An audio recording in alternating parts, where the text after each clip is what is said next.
Bueno, buenas noches. Bienvenidos al Ateneo del Consejo de Cardiometabolismo. El tema de hoy va a ser prediabetes, un término discutido en algunos casos, y riesgo cardiovascular. Los coordinadores, la doctora Adriana Andina y quien les habla, Carlos Buzo. Adriana Andina está ausente con aviso por un tema familiar, así que bueno, vamos a intentar reemplazarla de la mejor manera. Bueno, tengo el placer de presentarles a dos excelentes médicos que atienden pacientes, amigos de la especialidad. En primer término, a la doctora Fabiana Vázquez, que es médica especialista en nutrición, especializada en diabetes de la Sociedad Argentina de Diabetes, staff de diabetes del Hospital Británico de la filial Vicente López y docente de la Universidad Austral. En segundo término, al doctor Santiago Brusone, otro amigo también de la especialidad, médico especialista en clínica médica, especializado en diabetes de la Sociedad Argentina de Diabetes y staff de diabetes en el Instituto Cardiovascular de Buenos Aires y en el IDIM. Y el último soy yo, voy a hablar en primer término, dejamos la parte más importante para después, que bueno, soy todas estas cosas que dice ahí justamente el cartelito. Bueno, vamos a arrancar con un término quizás discutido, pero que todavía tiene vigencia y vamos a tratar de convencerlo de que aún tiene un nicho dentro de la cardiología clínica, y es el síndrome metabólico. La descripción de síndrome metabólico no es una cosa reciente, sino que ya desde 1920 Killing había descrito esta asociación entre hipertensión, disglucemia y gota como factores de riesgo cardiovasculares. Ya en 1967, Avogaro describía esto que llamó la síndrome plurimetabólica, ¿sí? Que era la asociación o este clúster entre obesidad, hiperinsulinemia, hipertrigliceridemia e hipertensión como parte de un cónclave o alguna asociación con mayor riesgo cardiovascular. Pero quizás lo que nosotros más recordamos, al menos los sub-60, es que en el año 88 apareció esta descripción a cargo de Riven, donde se describía este síndrome X, este síndrome de insulinoresistencia, caracterizado por la presencia de hipertensión arterial, intolerancia a la glucosa de grado variable, una hipertrigliceridemia o un valor de corte de mayor de 150 miligramos por ciento y el déficit en cuanto a moléculas de HDL, 40 o 50 según hombre y mujer, ¿sí? Como parte de un clúster de asociación de entidades tendiente al aumento del riesgo cardiovascular. Pero una de las cosas interesantes de esta descripción de Riven es que no hacía ninguna mención a la obesidad. Y esta mención no es un tema menor justamente a la hora de caracterizar al síndrome metabólico. La insulinoresistencia, entendida como la disminución de la respuesta de los tejidos a la acción de insulina, los tejidos de alguna manera insulinosensibles, que a medida que van cambiando los tiempos y los paradigmas nos encontramos con cada vez más tejidos que tienen respuesta a la insulina, y esto como resultante genera alteraciones del metabolismo de la glucosa, alteraciones en el metabolismo lipídico y un epifenómeno que es el hiperinsulinismo, que en algún momento también fue considerado un factor de riesgo cardiovascular.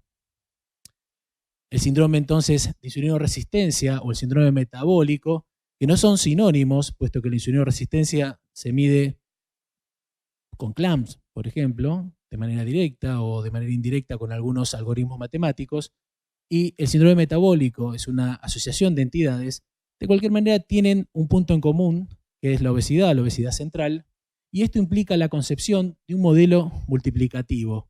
Esto es donde el producto final supera a la suma de las partes, justamente. Pero si uno quisiera definir síndrome metabólico con una buena definición de trabajo, uno podría decir que es un conjunto de hallazgos clínicos y de laboratorio con una base fisiopatológica común que determina un mayor riesgo asociado que la suma de sus componentes individuales en el desarrollo, tanto de diabetes y de enfermedad cardiovascular, que es el primer punto a desarrollar. Cuando uno se para en la insulinoresistencia y empieza a buscar la prevalencia de insulinoresistencia en determinados trastornos, en la hipertrigliceridemia se puede describir insulinoresistencia en más del 80% de los pacientes. En la hiperuricemia, que es un factor de riesgo olvidado, pero importante, hasta el 63% de los pacientes. En la hipertensión, un 58 o más ¿sí?, de insulinoresistencia. En la presencia de HDL bajo, un 88%, en la diabetes un 92%, y cuando sumamos factores, más del 95%, ¿sí?, de los pacientes que tienen síndrome metabólico, más de 2 o 3 componentes, tienen justamente 95% de insulinoresistencia demostrable. Y esta insulinoresistencia en los estudios clásicos se ha demostrado ser un factor independiente de enfermedad cardiovascular, como el estudio de Verona, para lo cual no es un tema menor, ¿sí?, tenerlo en cuenta en nuestra descripción o en nuestra mente a la hora de la atención de nuestro paciente en primera instancia. Veamos un poquito de cerca las clasificaciones. Esta es la clasificación de la Organización Mundial de la Salud, una clasificación antigua, clásica, que ponía puntos de corte para la presión arterial, hoy vigente, 140-90, ¿sí?, los triglicéridos siempre 150, y que le daba relevancia al índice de masa corporal o la relación cintura-cadera, y un tema no menor, la presencia de microalbuminuria. Esta clasificación, por antigua que sea, era clasificación del punto de vista formal más específica, para lo cual nos permitía predecir un riesgo cardiovascular aumentado, ¿sí?, de 2 veces, y un riesgo relativo de mortalidad mayor a 2 veces justamente. Y uno se preguntaba a priori por qué. Quizás por los puntos de corte más duros a la hora de estudiar hipertensión arterial, pero fundamentalmente por esto. Y justamente está Alicia acá con nosotros. A mayor microalbuminuria, ¿sí?, más mortalidad cardiovascular; a mayor microalbuminuria, más tasa de enfermedad coronaria. O sea, esta clasificación dura, ¿sí?, tiene una alta especificidad, una sensibilidad que implica muchas veces tener en cuenta la posibilidad de hacer microalbuminuria, por ejemplo. De alguna manera, tratando de simplificar el tema desde el punto de vista clínico, aparece esta definición, que es antigua también, que es la de la ATP3, donde con un centímetro, un tensiómetro, ¿sí?, y un laboratorio general, uno podía hacer diagnóstico, ¿sí?, de síndrome metabólico. Y esta clasificación resulta ser la más clínica, con una buena tasa, con una buena probabilidad, ¿sí?, de enfermedad cardiovascular documentable, ¿sí?, mayor de 1.67, ¿sí?, en cuanto a enfermedad cardiovascular, y un riesgo relativo aumentado también de 1.35 en cuanto a la mortalidad global y mortalidad cardiovascular, para lo cual una clasificación sencilla, basada en elementos clínicos, de alguna manera nos permitía categorizar el riesgo inicial de nuestro paciente con síndrome metabólico. Esto no quedó así, o sea, una clasificación posterior, que fue la clasificación de la IDF, donde se sumaron criterios adicionales como PAI-1, PCR, cosas mucho más complejas, adiponectina, OMA, cosas que quizás no podemos medir nosotros desde los consultorios, pero que tuvo alguna ventaja, ¿sí?, esta clasificación, que era la posibilidad de regionalizar a determinadas etnias, ¿sí?, la normativa en cuanto a hacer diagnóstico de síndrome metabólico. Pero aún así, esta clasificación resultó ser la más sensible, pero poco específica desde el punto de vista del riesgo cardiovascular. O sea la clasificación que sea, uno tiene la posibilidad o tiene que tratar de que no se le escape justamente el riesgo cardiovascular de nuestros pacientes, y para lo cual pensar en el síndrome metabólico como una entidad sigue teniendo alguna vigencia desde el punto de vista clínico cardiológico. El motivo central del síndrome metabólico per se es la disfunción endotelial, y esta disfunción endotelial, que implica todos estos cambios proagregantes del endotelio, esta proliferación, desdiferenciación y desorganización del músculo liso, esta alteración del intercambio lipídico, implica justamente una vía final común, que es la aterogénesis temprana, y en definitiva los puntos finales cardiovasculares. Y como decía mi maestro de cardiología, 5 veces más riesgo de diabetes, 3 veces más riesgo de enfermedad cardiovascular y 2 veces más mortalidad en los pacientes con síndrome metabólico, no diabetes manifiesta. Esta asociación entre síndrome metabólico y riesgo cardiovascular está claramente documentado en estudios clásicos, como el estudio de las enfermeras, donde antes del diagnóstico manifiesto de diabetes el riesgo estaba aumentado. Y en esta, que creo que es una de las diapositivas más vistas, ¿sí?, de todas nuestras charlas, donde la separación entre síndrome metabólico y no síndrome metabólico en cuanto al riesgo cardiovascular es más clara. Entonces, sigue siendo una entidad importante a la hora de tenerla en cuenta.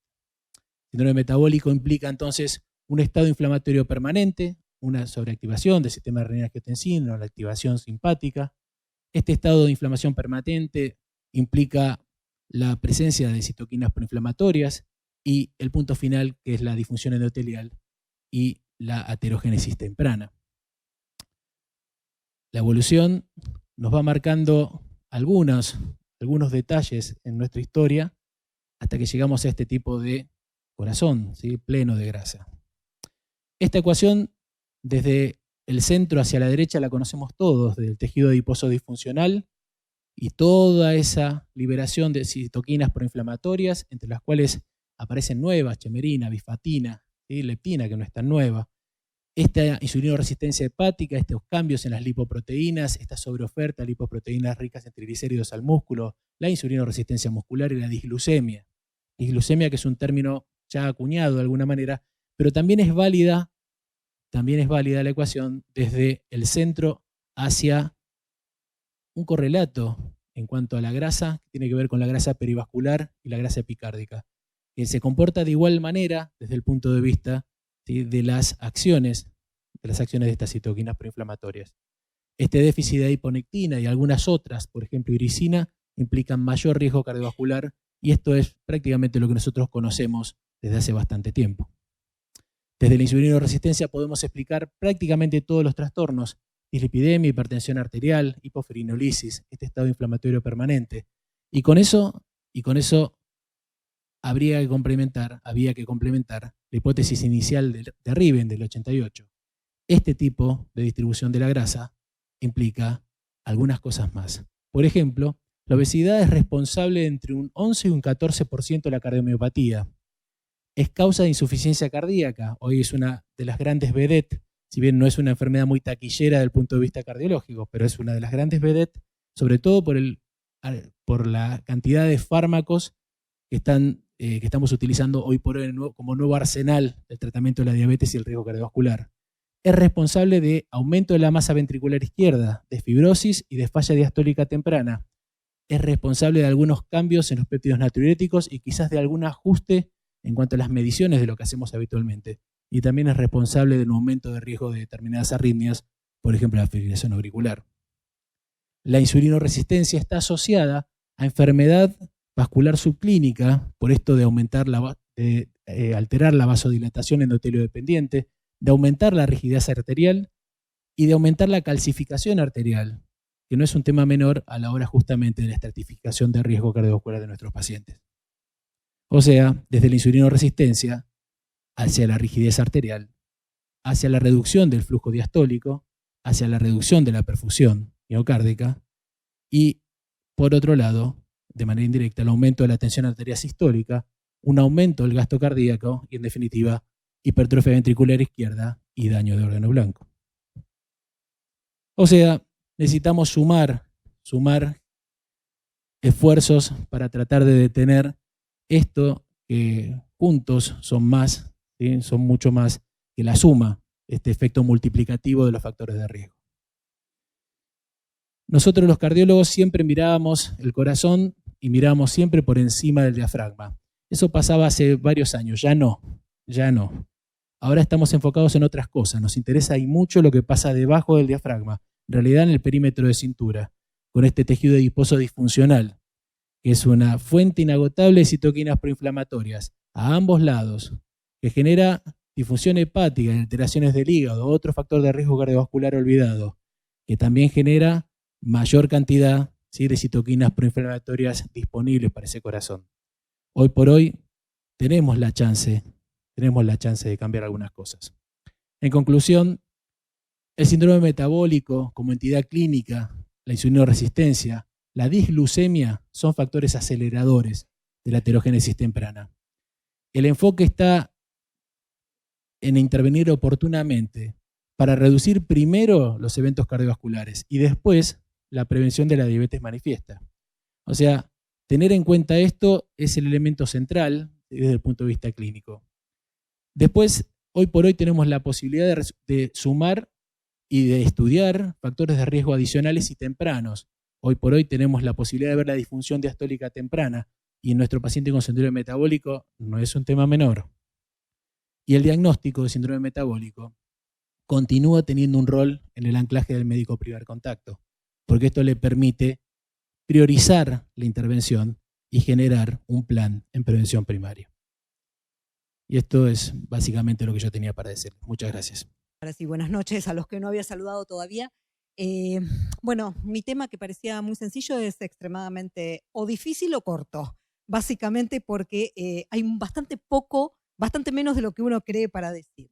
¿Dónde arranca este tema? Primero que nada, los que veo acá presentes son todos diabetólogos, básicamente, pero por las dudas de los que están escuchando, si hay alguno que no hace específicamente diabetes, ¿de qué hablamos cuando hablamos estrictamente de hiperglucemia de ayuno? Es aquella que se ubica entre 111 y 125. Recuerden que en Argentina sigue siendo hasta 110 aceptado como valor normal, aunque unos laboratorios informan 100 miligramos por decilitro. La realidad es que en Argentina se sigue aceptando 110 como valor normal. Y hasta 125 sería hiperglucemia de ayuno. Con 2 valores mayores a 126 en ayunas hacemos diagnóstico de diabetes. Todos los pacientes que se ubiquen acá, entre 111 y 125, tienen indicación de realizarse una prueba de tolerancia oral a la glucosa. Y en ese caso, de acuerdo al resultado, si la glucemia 2 horas después fuera mayor a 200, nuevamente estamos hablando de diabetes y puede tener una hiperglucemia nada más de ayuno, pero tiene diagnóstico de diabetes y esto excluye lo anterior. Si el paciente de poscarga tiene más de 200, tiene diabetes tipo 2 o tiene diabetes tipo 1, veremos, pero tiene diabetes claramente. ¿Qué pasa cuando esa curva de tolerancia oral a la glucosa nos da menos de 200? Puede ser que tenga solamente una hiperglucemia de ayuno o puede ser que tenga una intolerancia a la glucosa asociada, de manera que nos quedarían estas dos opciones. La hiperglucemia de ayuno o la glucemia alterada de ayuno entre 110 y 125, que puede estar o no asociada a una intolerancia a la glucosa, que es cuando postcarga me dio 140 a 199, o puede ser solo hiperglucemia de ayuno si la postcarga me dio menos de 140. En cualquier otra situación más elevado que esto, vamos a hablar de diabetes y ya estaríamos hablando de otra cosa. Y nosotros seguimos discutiendo el término de prediabetes. La realidad es que se discuten en las sociedades si se acepta o no. La Asociación Americana sigue hablando de prediabetes. La Sociedad Argentina de Diabetes no está tan de acuerdo, pero como sea, está claro que estos pacientes tienen una disglucemia, tienen una alteración metabólica y que merecen cierta atención. ¿Dónde arranca la discusión de la hiperglucemia de ayuno? Hace muchos años, en el año 2000, fines del 99, inicio de este siglo, el estudio de CODE, que en realidad este estudio inicialmente estuvo orientado a evaluar con qué valores hacíamos diagnóstico de diabetes. En ese momento la Asociación Americana de Diabetes ya había bajado el punto de corte a 126 y en Europa seguía siendo 140. Y hacen este estudio para ver si se justificaba bajar el valor de diagnóstico de diabetes a 126. Hubo varias ramas del DECODE, por supuesto, hoy hablo nada más que de la parte de riesgo cardiovascular. Lo que dio ese estudio en ese momento era que el riesgo cardiovascular estaba, como todos sabemos, muy aumentado en los que tenían diagnóstico de diabetes, y acá lo que ven es los que tienen diagnóstico con 140. Y también estaba aumentado en los que hacían el diagnóstico de diabetes a partir de 126 de glucemia en ayunas. Mientras que aquellos que tenían el valor de hiperglucemia sin llegar a rango de diabetes no tenían diferencia significativa en el riesgo cardiovascular con respecto a los que tenían glucemias normales. Esto cuando miramos glucemia de ayuno.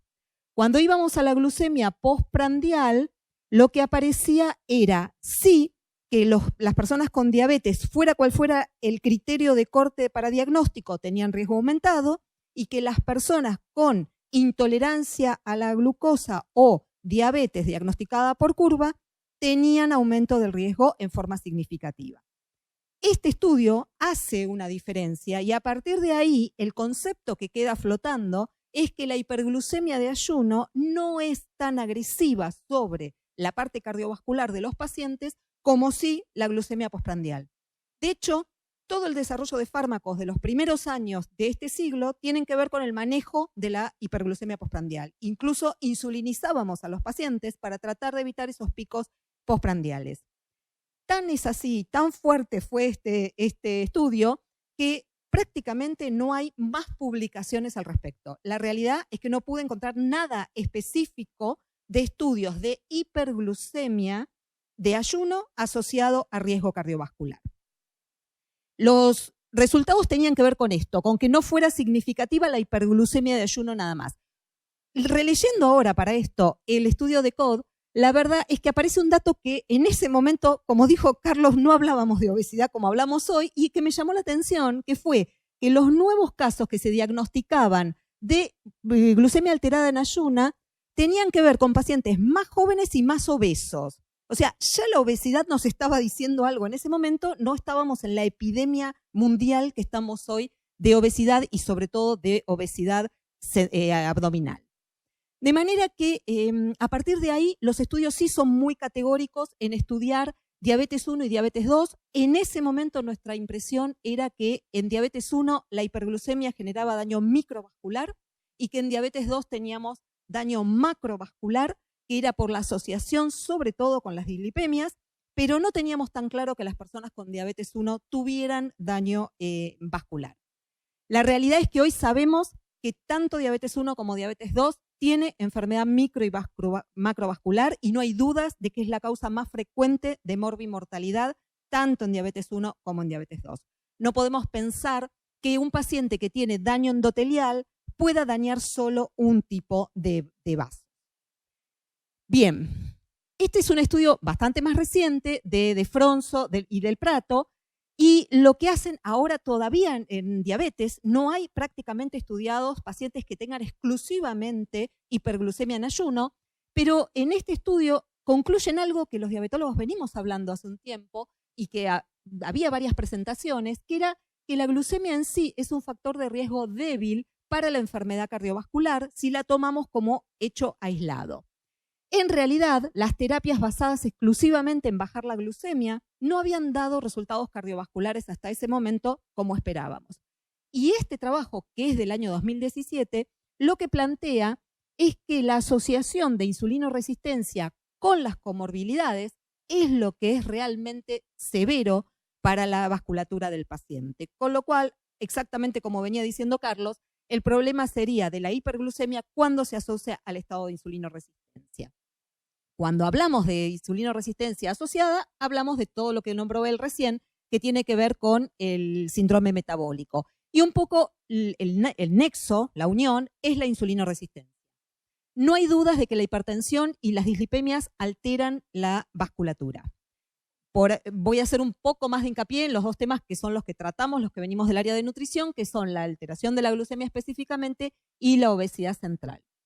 Nombró ya bastante, Carlos, sobre algunas de estas cosas, pero la realidad es que la data publicada a hoy del efecto aislado de la hiperglucemia es muy difícil de estudiar a largo plazo, dado que la mayoría de los pacientes se asocian con insulinoresistencia. No hay, otra vez, trabajos publicados que yo haya podido encontrar, por lo menos, que hablen exclusivamente de hiperglucemia de ayuno, salvo que el paciente asocie insulinoresistencia. Los pacientes con síndrome metabólico sí están estudiados y hay muchas publicaciones. No hay publicaciones en hiperglucemia de ayuno aislada. Hay este trabajo que es más reciente y es del 2015, nombra una categoría de factores de riesgo que nosotros lo habíamos escuchado hace muchos años ya nombrar con Stephen Hafner, que dijo que si uno tuviera que hacer una clasificación de factores de riesgo, tendría que decir que lo más agresivo es el LDL, le sigue el tabaquismo, le sigue la hipertensión y lo cuarto sería la glucemia en sí. Nosotros sabemos que la hiperglucemia genera estrés oxidativo. Esto lo hace en forma aguda y hay mucha evidencia. Si hablamos de hiperglucemia, como mostró recién Carlos, hablamos de aumento de los monocitos, activación de monocitos y activación de la inflamación, aumento de la expresión de moléculas de adhesión, disminución de endotelinas, aumento de endotelina y selectina, todos los factores proactivos vasculares como angiotensina y PAE, y aumento de las especies reactivas de oxígeno. Si nosotros aumentamos las especies reactivas de oxígeno, vamos a tener activación de vías metabólicas que nos desvían hacia vías de polioles y a la proteína quinasa C, y esto daña el endotelio. No hay forma de pensar que la activación de estos mediadores inflamatorios no puedan dañar el endotelio. Esa activación, nosotros sabemos hace muchos años que desvía hacia las vías inflamatorias y que desvía hacia las moléculas de adhesión y la alteración de, por ejemplo, matriz extracelular. todo esto es lo que genera disfunción vascular. Aumento de permeabilidad, angiogénesis, inflamación y apoptosis. Lo que no podemos es cuantificar. No podemos saber qué tanto de esto, que lo tenemos demostrado en estudios de investigación básica y en algunos estudios aislados en pacientes donde se genera específicamente hiperglucemia, no está estudiado a largo plazo si esto en ese paciente va a terminar marcando un aumento de la enfermedad macrovascular. Ahora, si a esta hiperglucemia con todos estos mecanismos que comentábamos le asociamos la insulinoresistencia, y ahí, como dijo Carlos, la situación cambia totalmente y se agrega a todo esto todos los trastornos de los lípidos, que ustedes conocen mucho más que yo, que son LDLs mucho más aterogénicas y más proinflamatorias, y se le agregan todas las vías procoagulantes con alteración hacia vías protrombóticas. Recuerden que la insulinoresistencia es selectiva, esto lo explicó muy bien recién, y va a desviar hacia todas situaciones que son de por sí factores de riesgo más agresivos que la hiperglucemia en sí misma. Y como dos hechos agregados, las situaciones de hiperglucemia en ayunas se asocian a daños de dos órganos. Uno de ellos es el hígado. En los últimos años estamos hablando muchísimo de esteatosis hepática. Los primeros estadios de la esteatosis tienen que ver con no suprimir la producción hepática de glucosa, y esto de si tiene de tener un efecto supresor sobre la lipogénesis, tómenlos con pinza, ahora lo vemos un poco mejor en la siguiente, pero hoy sí sabemos que los pacientes con esteatosis hepática tienen un aumento del riesgo cardiovascular y sabemos que esos pacientes tienen una ateromatosis mucho más agresiva.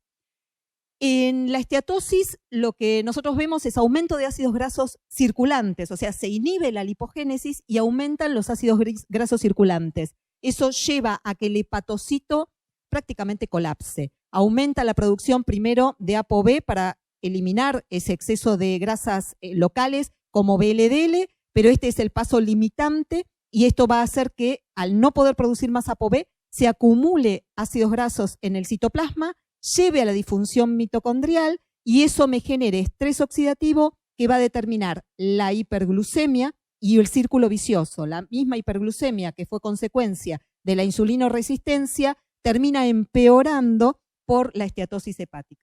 Los pacientes con esteatosis hepática tienen hiperglucemia, estén o no en rango de diabetes. Para nosotros los pacientes con esteatosis y diabetes tipo 2 son más difíciles de controlar, tienen una hiperglucemia de ayuno difícil de manejar, pero en estadios previos tienen ya una hiperglucemia que los caracteriza. Por ende, no está estudiada la hiperglucemia en sí, pero si la asociamos a esteatosis hepática, son pacientes que requieren un estricto control cardiometabólico porque ahí sí tenemos resultados. Así que la esteatosis hepática dificulta el control glucémico y empeora la tirogenesis, y de esto sí hay evidencia publicada.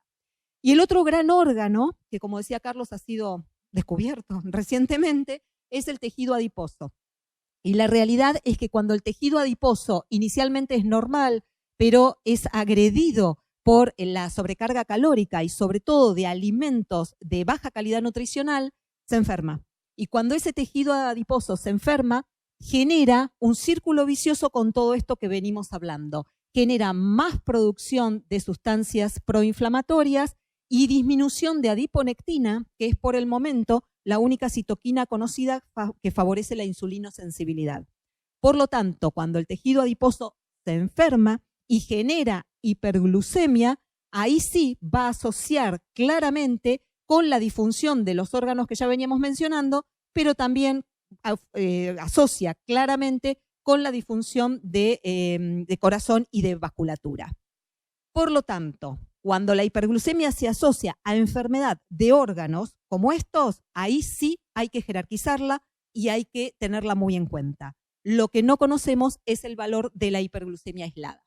En resumen, sería un poco esto: la hiperglucemia de ayuno aumenta el riesgo cardiovascular de nuestros pacientes, pero no sabemos exactamente en qué magnitud, y la asociación de hiperglucemia con insulinoresistencia sí va a aumentar el daño vascular de los pacientes por distintos mecanismos, porque altera las vías bioquímicas y las desvía hacia vías mucho más aterogénicas, porque activa una inflamación de bajo grado, porque altera la coagulación, genera vasoconstricción, genera disfunción de varios órganos, y en este sentido la esteatosis hepática y la alteración del tejido graso visceral o ectópico serían las que más deberíamos tener en cuenta. No lo incluí porque era muy cortito y porque no está específicamente linkeado con hiperglucemia de ayuno, pero hay dos temas que vienen como muy fuerte, que son los de flora intestinal en asociación con inflamación de bajo grado.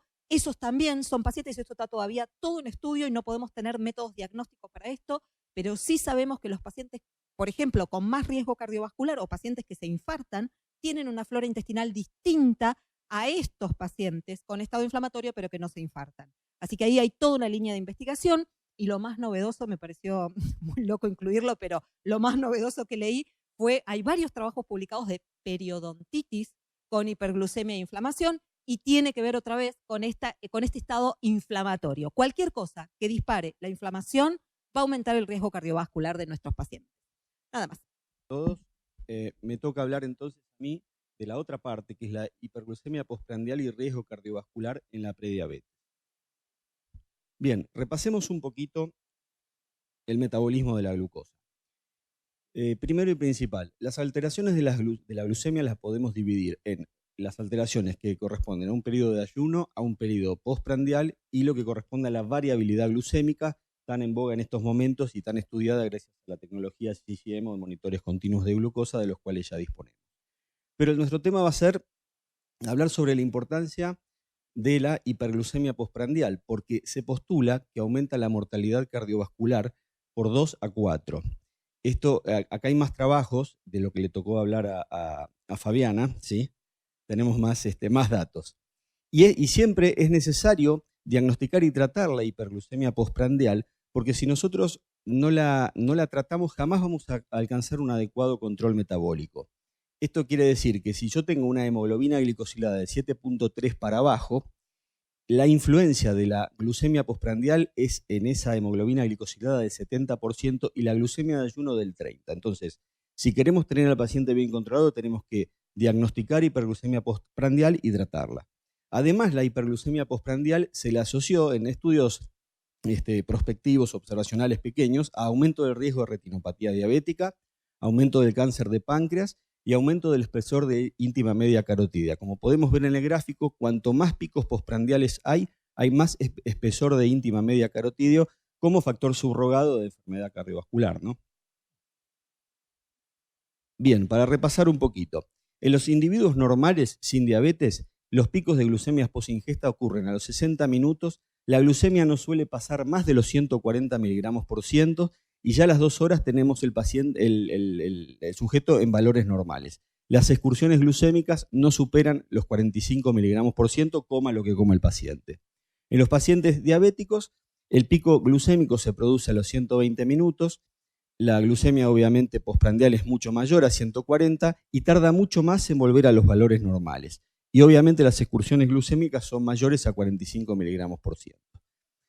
Este gráfico lo traje porque en realidad lo que se intenta acá es ver si la variabilidad glucémica serviría como diagnóstico, es un trabajo muy reciente, serviría como para diagnosticar más precozmente que la prueba de sobrecarga de la glucosa y la glucemia de ayuno, ¿sí? Estudiando las distintas métricas que otorga la variabilidad glucémica. Pero en realidad lo que yo quiero mostrarles es que en el cuadro de arriba, estos son un paciente, un sujeto normal, donde se le hizo monitoreo continuo de glucosa por 5 días, podemos ver un determinado perfil glucémico. Si nosotros vemos el paciente del medio, tiene intolerancia a la glucosa. Vean la variabilidad glucémica que tiene. Si vemos un paciente diabético tipo 2 en la tira de abajo, vemos que se parece mucho al intolerante a la glucosa, ¿sí? No sabemos qué riesgo cardiovascular conlleva esto. Bien, este es un clásico trabajo de Monnier que conocen todos los diabetólogos, que en realidad lo que quiere mostrarnos es la secuencia del deterioro glucémico en los pacientes diabéticos.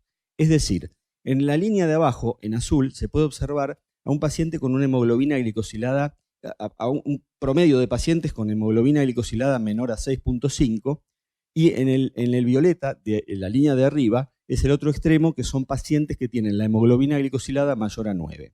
Entonces, lo que podemos observar es, si tomamos la línea azul de abajo, a ver si puede verse, perfecto, vemos que a medida que va aumentando la hemoglobina glicosilada, además esto es el aumento de años de diabetes, ¿no? Vemos que lo que primero se altera es la glucemia postprandial. La glucemia del alba, el periodo del alba y del alba extendido se mantiene prácticamente normal y el periodo nocturno no se altera. A medida que va subiendo la hemoglobina glicosilada, va aumentando la hiperglucemia postprandial, ya se altera en un segundo momento las glucemias del periodo del alba y alba extendido, pero todavía las glucemias de la noche permanecen normales. Y cuando ya la hemoglobina glicosilada es de 8 o 9, se alteran las tres: la hiperglucemia postprandial, el periodo del alba y el periodo nocturno. Esto nos enseña que la primera alteración es la glucemia postprandial. Bien, pero vamos más a nuestro tema. ¿Qué pasa cuando comemos? Lo que se ha estudiado es que hay un aumento de la oxidación de las LDL. Las LDL se cargan de triglicéridos y son tomadas por las lipasas y se tornan pequeñas y densas y se hacen más oxidantes. Cuando comemos también vemos que tenemos alteraciones en la coagulación. Aumenta el estado, hay un estado procoagulante fisiológico, por decirlo de alguna manera, hay mayor agregación plaquetaria, etc. A su vez, se ve que hay un aumento de las interleuquinas inflamatorias, interleuquina 6, interleuquina 18, TNF-alfa, etc. Además, se observa que hay un aumento de la expresión de moléculas de adhesión, sobre todo de la molécula ICAM1, que es el puntapié inicial es uno de los puntapiés iniciales en el proceso de la aterogénesis.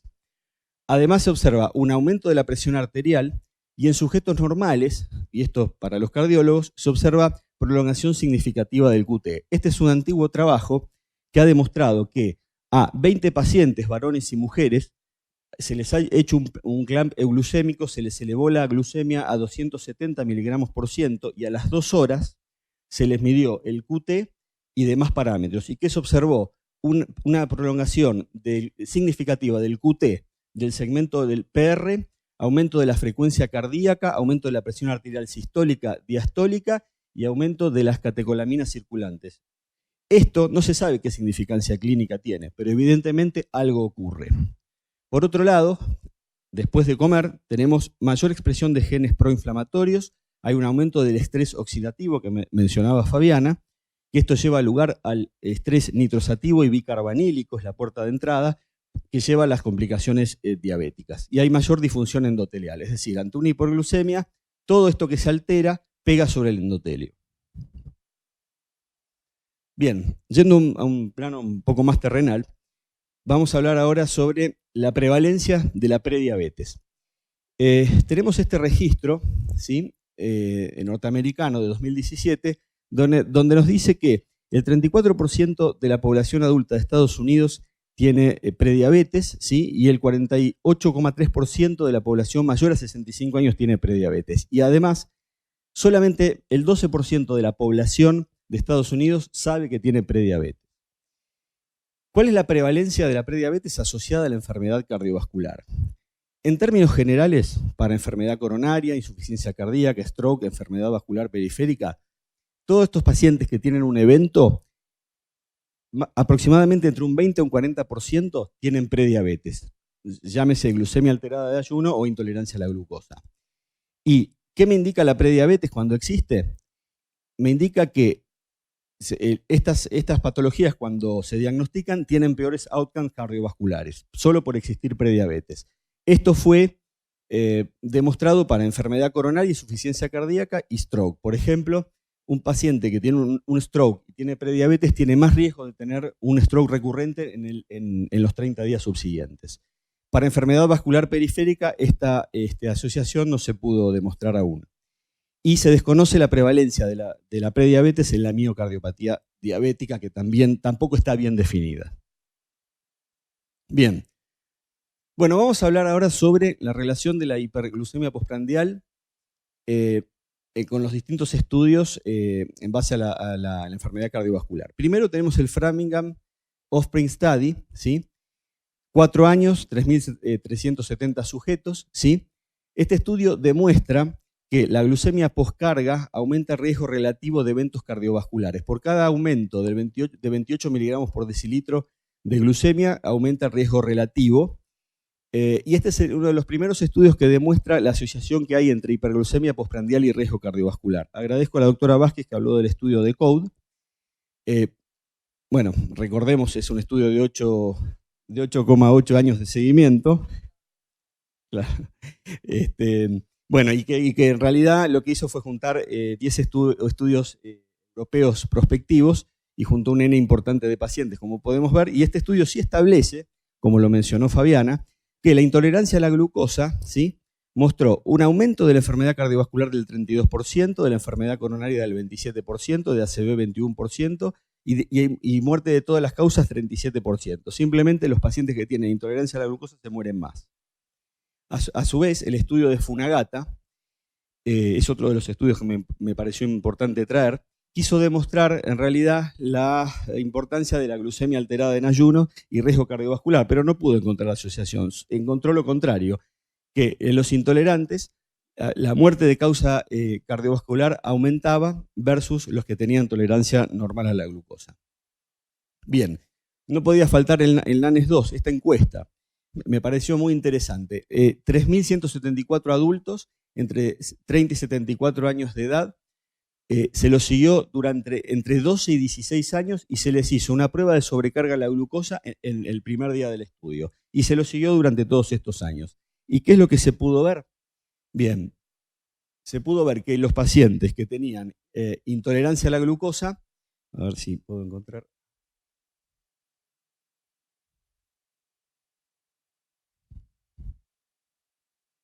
Bueno, vemos las dos columnas primeras, que están marcadas en amarillo. Los pacientes que tenían intolerancia a la glucosa con respecto a los que tenían tolerancia normal, eran más añosos, eran más mujeres, la mujer es más intolerante a la glucosa, tenían menor nivel educativo, eran más sedentarios, tenían mayor BMI, mayor presión arterial sistólica y diastólica, peor perfil lipídico y tenían además mayores antecedentes de enfermedad cardiovascular. Esto, llevado en líneas generales, se interpretó de esta manera, que la mortalidad de cualquier causa, ¿sí?, es cuando es 1, el riesgo relativo en la tolerancia normal a la glucosa es 1 en 42 en la intolerancia, ¿no? Vemos que, por ejemplo, en la diabetes es 2.11, esto es lo que dio la encuesta. Y la mortalidad de causa cardiovascular, lo mismo. Cuando fue 1, en la tolerancia normal fue de 1.15 en intolerancia a la glucosa. Este estudio concluye, pese a las limitaciones que tenía, ¿cuáles eran las limitaciones? Se perdió el 68% de los pacientes que tenían, que se les había hecho la prueba de sobrecarga a la glucosa, pero igual pudieron sacar los cálculos. Y por otro lado, una cosa que se le culpaba al estudio es que se le hacía una PTOG solo al inicio del estudio y nunca más se los estudió, quizás se volvieron diabéticos. Bueno, pese a todo esto sacan estas conclusiones, que la intolerancia a la glucosa se asocia a un 42 a 77% más de riesgo cardiovascular de cualquier causa, a 15 a 54 mayor riesgo de mortalidad de causa cardiovascular, y las asociaciones son independientes de los factores de riesgo que acompañan a la tolerancia normal a la glucosa. Bien, vamos a meternos rápidamente en el tratamiento de la prediabetes. Este es un algoritmo propuesto por un grupo de americanos que dice que si un paciente tiene prediabetes, uno le indica intervenciones de estilo de vida, si está con sobrepeso le indica fármacos para bajar de peso, y después habla de metformina, pioglitazona, liraglutida y acarbosa y habla un poco de las bondades de cada droga y dice que si no nos arreglamos en la prediabetes con estos fármacos y el paciente está con mucho sobrepeso, podríamos indicar la cirugía bariátrica. Pero vamos a ver qué evidencia hay al respecto. Con respecto a modificación de estilo de vida y metformina, el Finnish Diabetes Prevention Study, ¿sí?, toma a pacientes con sobrepeso e intolerancia a la glucosa y les hace a unos intervención intensiva de estilo de vida, los seguía muchísimo, no voy a detener cómo era el detalle del seguimiento, versus un grupo control que se le daban pautas generales. El estudio duró 3 años y la reducción de la diabetes fue en el grupo de intervención intensiva 58%. Cuando se lo prolongó 3 años más, esta reducción permanecía en un 36% y la P era significativa. El DPP, estudio muy conocido, eran sujetos con prediabetes que se randomizaron a 3 ramas: intervenciones intensivas de estilo de vida, metformina o placebo. ¿Qué dio el DPP? Tuvo que ser suspendido antes por los buenos resultados de intervención de estilo de vida y metformina. Redujo intervención intensiva versus placebo, 58% redujo diabetes. Y metformina versus placebo, 31%. Fue más, aquí aprendimos que intervención de estilo de vida es más eficiente que el fármaco. Bien, y la continuación del estudio DPP, ¿sí? El DPP Outcome Study, ¿sí?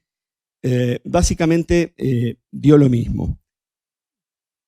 Ahora, si tomamos el estudio del DPP y dividimos a los pacientes por edad, podemos ver que todos los participantes, en el primer cuadro, que son todos los participantes, vemos que la frecuencia acumulada de diabetes fue mayor, ¿sí? En placebo. Metformina fue eficaz, pero más eficaz fue estilo de vida. Eso ya lo vimos. En la edad de 25 a 44 años, metformina fue tan eficaz como estilo de vida. En la edad de 45 a 59 años, se pareció bastante al resumen general de todos los participantes. Pero esto es muy importante. A la edad mayor, a 60 años, ¿qué ocurrió? Estilo de vida fue eficaz en reducir diabetes, pero metformina no lo fue y se pareció a placebo. Esto hay que recordarlo por las guías ADA que vamos a ver a continuación. Bueno, acá voy a resumirlo porque me dicen que falta poco tiempo. Bien, ¿qué hay con los otros antidiabéticos? Tiazolidindiona. En todos los estudios, en realidad, disminuye riesgo de diabetes. Lo que ocurre es que las TZD se asocian a eventos adversos como, por ejemplo, ganancia de peso, edema, ¿sí? Insuficiencia cardíaca o retención de fluidos. Entonces, lo que ocurre es que no se postulan mucho para prevención.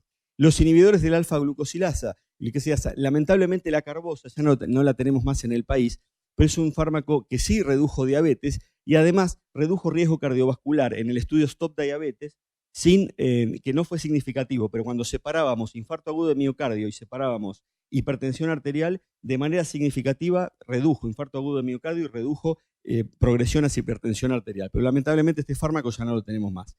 El estudio Origin, ¿sí? Lo que hizo este estudio fue con insulina glargina, sí, redujo diabetes, efectivamente. Había un pequeño porcentaje de pacientes que tenían prediabetes en este estudio y no evolucionaron a diabetes, inclusive 2 años después se lo siguió y dio como un efecto legado que evitó la progresión a diabetes. El problema es que como estos pacientes aumentaron de peso y tenían más hipoglucemia, esto es inaceptable para una droga o un fármaco en términos de prevención.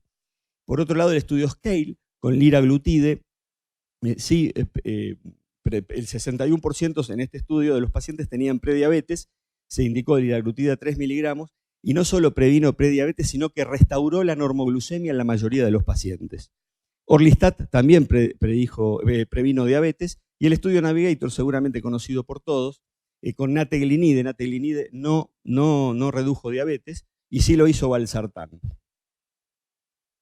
Bien, simplemente para decir que los inhibidores de SGLT2, de los cuales no hablé, reducen la hiperglucemia postprandial, reducen la glucemia de ayuno, reducen variabilidad glucemia, desvío estándar y todas las métricas, pero no hay estudios en prevención, como así tampoco hay estudios con inhibidores de DPP4. Entonces, para ir terminando, ¿qué nos dice las guías? Modificación de estilo de vida, todas, nadie lo discute, sabemos que es muy bueno. Ahora, la ADA dice que la metformina es un fármaco eficaz y no fue tan bueno como intervenciones de estilo de vida, fue un fármaco eficaz, y que metformina debe ser considerada especialmente en prediabetes, evidencia tipo A, en pacientes con BMI mayor a 35, no lo dije, pero fue igual a la eficacia a intervención de estilo de vida, en menores de 60 años, ¿sí? Ya vimos por qué en el cuadrito anterior, y pacientes con antecedentes de diabetes gestacional. Redujo la incidencia de diabetes en un 50%, tal como lo hizo intervención de estilo de vida en estas pacientes. ¿Qué nos dicen las guías ACE del Colegio de Endocrinólogos? Bueno, también más o menos lo mismo, que acarbosa y metformina previenen la progresión a diabetes, que son seguras, toleradas, y que han disminuido el riesgo cardiovascular, si bien esto es débil. Las TZD previenen más diabetes, sí, efectivamente, pero tienen muchos efectos adversos. Y los agonistas de GLP-1 previenen diabetes en la mayoría de los pacientes y restauran la normoglucemia. Entonces nos da este gráfico que nos dice, tenemos un paciente con prediabetes, indicamos estilo de vida, tratamos los factores de riesgo cardiovasculares concomitantes, hipertensión, dislipidemia, tratamos el peso y a su vez indicamos metformina y acarbosa a la cabeza. Y podíamos optar, si la glucemia no se normaliza, por un GLP-1 o una TZD ya en amarillo. Entonces, concluimos que la categoría de intolerancia a la glucosa debe ser tenida en cuenta, ¿sí? Nosotros a veces recibimos pacientes que estuvieron años en intolerancia a la glucosa nos los derivan como si fuera una novedad, digamos, y seguro que se pudo hacer mucho con ese paciente que tiene un riesgo cardiovascular aumentado. La hiperglucemia postprandial es un factor independiente de riesgo cardiovascular. La terapia antidiabética no debería ser indicada de manera sistemática en la prediabetes. La metformina parece ser el fármaco más adecuado en la prediabetes, junto con acarbosa, y no existen estudios que comparen antidiabéticos head to head en prevención de diabetes, y tampoco tenemos trabajos para inhibidores de DPP4 y para inhibidores de SGLT2.